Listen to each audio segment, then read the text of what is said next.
What's going on, Bozak Nation? I want to thank everybody for all the subscribes, the likes, the shares. You got, thank you so much. You really like Yes! me. You really like me. Or you just feel sorry for me. Either way, it's Soundfest 2024. I'm your wicked host, PJ fucking Bozak. Woo! And every night here in October, we're doing horror movie reviews. It's been great. I've been having special guests. We've been, shoving candy down our throats. We're watching horror movie after horror movie after horror movie. It's been banging. I Yeah.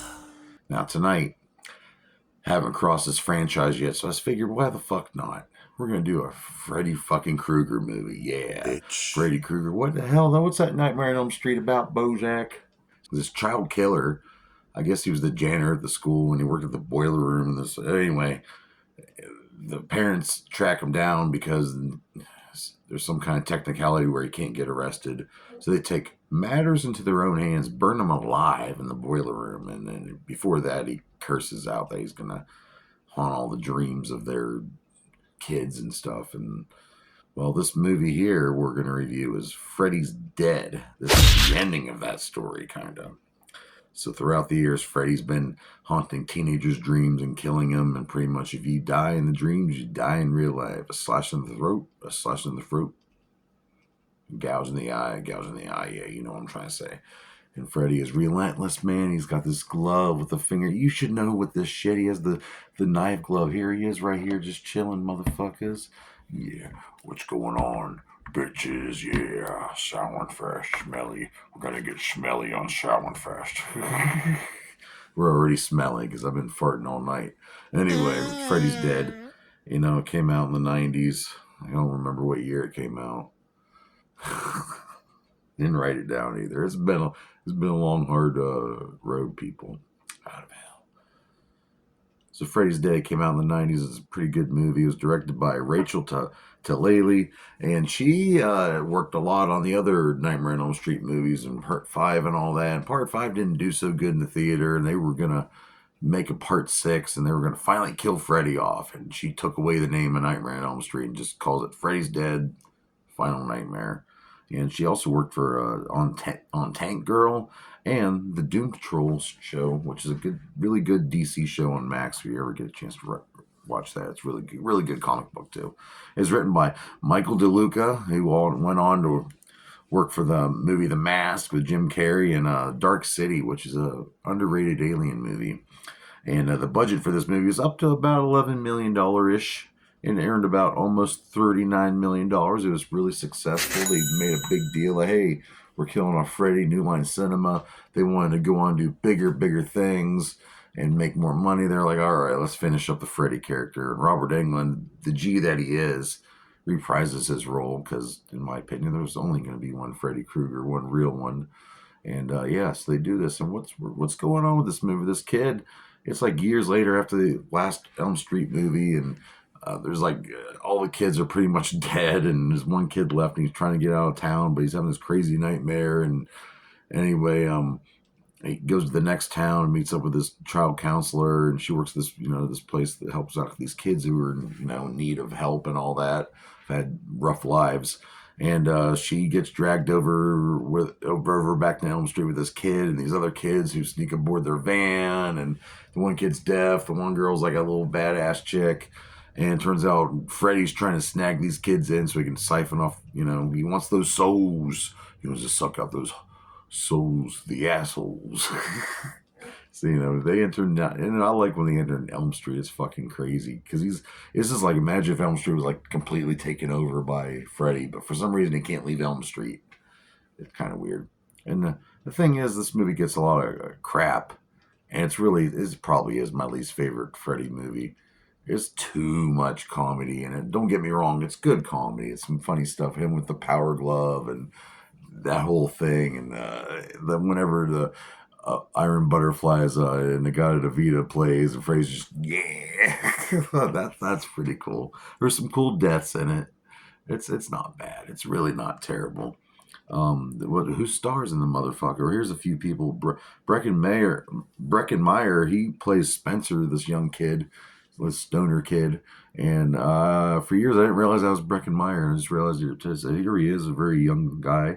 We have Sean Greenblatt playing John Doe, the kid. You never hear the kid's name, like his real name. He never finds out because for some reason, when he leaves Elm Street, he gets amnesia, so he doesn't remember his name. But a lot of people think it's Jacob from Dream Child movie, all grown up. Huh. Yafet Kato playing Doc, and he's just called Doc, and he's really cool, man. He's like a psychologist kind of dude, and he knows about all this nightmare lore and these dream demons that gave Freddy Krueger his powers, and he wants to help fuck up Freddy too, And Leslie Dean playing Tracy. Maggie's being played by Lisa Zane.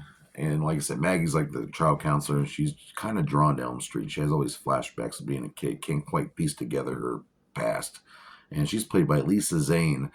And you find out she's the fucking daughter of Freddy Krueger, and he's the one that he's been trying to get back. He doesn't care about these fucking kids at the youth center or anything. He wants her. He wants his daughter back because it turns out she got taken away after he got arrested and shit and got burned alive by the parents of the neighborhood. So yeah, and then starring in the motherfucker Robert fucking England, godlike Robert England. Thank you for your contributions to horror itself. Thank you so much. This was New Line Cinema's first 3D movie. Yeah, this was in 3D. However, only about the last 10 or so minutes are in 3D. And I think it was released on a few VHSs and maybe a DVD here and there, but I've never seen the 3D effects. I can't tell you how they look, but maybe they're good. I don't know. But it looks corny as fuck, the parts towards the end, though. The special effects were done by John Carl Buechler. He's done so much. He was involved with Ghoulies and Halloween 4, which I think is an underrated movie. So the really cool special effects, but Freddy does look a little kid friendlier in this. I don't know if they're trying to go for. I have no idea, but he's not as bloody looking with his burnt scars and all that. And like I said, it's a little too funny. And it's almost like Thor: Love and Thunder. It's like Thor's supposed to be a little bit funny, but I mean, but the movie had too much comedy in it. And me being a funny guy, I mean, I don't know. They were originally this movie is like 100. It's like an hour and 27 minutes long, and I guess originally it was like 47 minutes cut out, so it was supposed to be a lot longer. And the original script called for all the original Dream Warriors and Nancy. She was supposed to be back involved, and yeah, but Rachel Talaylay didn't like the script, so they went with this, and she thought the other ones didn't have enough humor, and so she included a shitload and whatever. She's an accomplished film producer and all that, but whatever.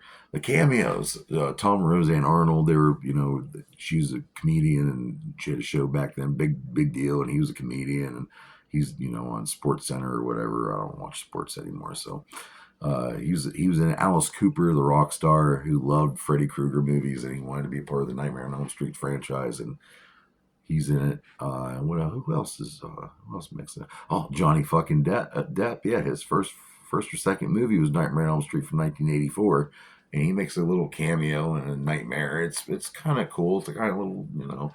But yeah, this movie was it was something. It's kind of bold, like, hey, we're finally done with Freddy Krueger. However, a few years later, they would release Wes Craven's New Nightmare, and he's back. And then later on, they would release Freddy vs. Jason. And then that would be the end of the Robert Englund after Freddy vs. Jason has his version. He's so awesome as Freddy Krueger. But what do I rate Freddy's Dead, The Final Nightmare? Well, it's the one I watched the least, but I do get a kick out of the kills. It does make me laugh. And, it's part of horror history. So I'm going to give it 1 out of 5 dog dicks. And it could have been better rating. But whatever, it happens. But join me here tomorrow night again, some more Showin' Fest. It's going to be great. We're gonna shave each other's backs. We're gonna summon some ghouls, and we're gonna make them yogurts. It's gonna be great. Might smell some feet too. It's gonna be great. Anyway, but before we do that, here's a quick little clip from the movie Freddy's Dead. Welcome back to Showin' Fest, bitch. Yeah, Breckenmeyer, he's really freaking young. He's playing the stoner kid. And of course, Freddy's going to entice him with drugs in order to kill him inside of it. Oh, shit, it's Captain Jack Sparrow. Johnny Depp, everyone. Of course, he got started in Nightmare on Elm Street franchise. Oh shit, homie. This movie is freaking bonkers. It's like watching the Looney Tunes or some shit. like I said, like right there. Funny movie though. Some good one-liners. The deaths are okay, I guess. I don't know. You guys tell me. I like it. I think it's a good movie. But is it worth watching? Not really. But you have to anyway. Thanks for watching Soundfest, bitch.